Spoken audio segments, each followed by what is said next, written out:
Recognized to question Mr. Bartol. Yeah, thank you, Mr. Chairman. Mr. Bartol, are you familiar with the Mnuchin rule, the so-called Mnuchin rule? You're referring to the Secretary of the Treasury, sir? I am. Which rule? Well, the rule that he had established that there would be no net benefit to wealthy. Okay, then yes, I am familiar with that statement.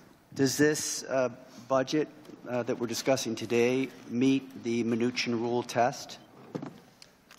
I would say not. As has been pointed out, it provides for net tax reductions, particularly in the first year, up and down the income distribution. Well, the Mnuchin rule, as I understand it, was that any tax cut would not benefit the wealthy. And under this bill, the top 1%, defined as if you make $730,000 or more, your after-tax income will increase next year by 8.5%. If you make $150,000 a year, your after-tax income next year will increase by about 1%. So it seems to me that this is in direct violation of the Mnuchin rule as established by the Secretary of State. And that's why I believe that this tax plan is blatant fraud being perpetrated against middle America. Now, I've heard it said here and last week when they rolled this thing out that a family of four that makes $59,000 a year will experience a $1,200 tax cut a year. The elimination of income and sales taxes in New York is equal to 9% of taxable income, meaning that if you make $100,000 a year, you lose $9,000. If you make $50,000 a year, you lose $4,500. So if you reduce that loss by the amount that you gain in this family of four, $59,000 scenario, your net loss in New York is $3,300 next year. If you make $50,000, if you make $100,000, your net loss is $7,800.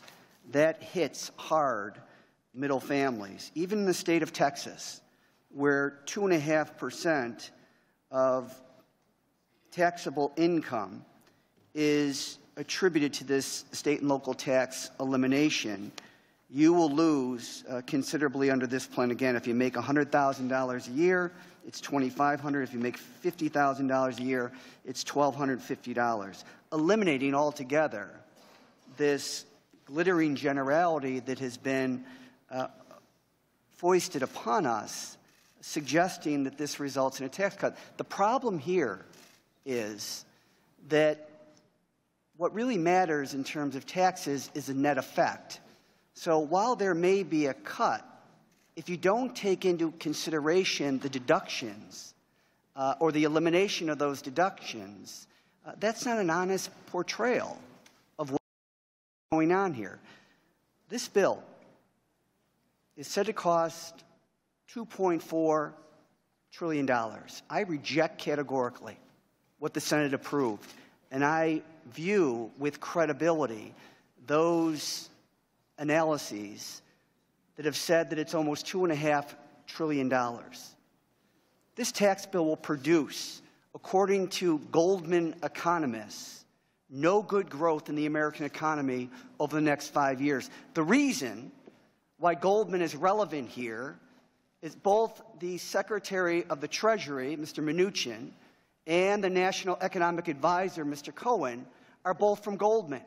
If you can't convince the organization from which you came to confirm what you're saying, that is indicative to me of a bill that just doesn't balance out.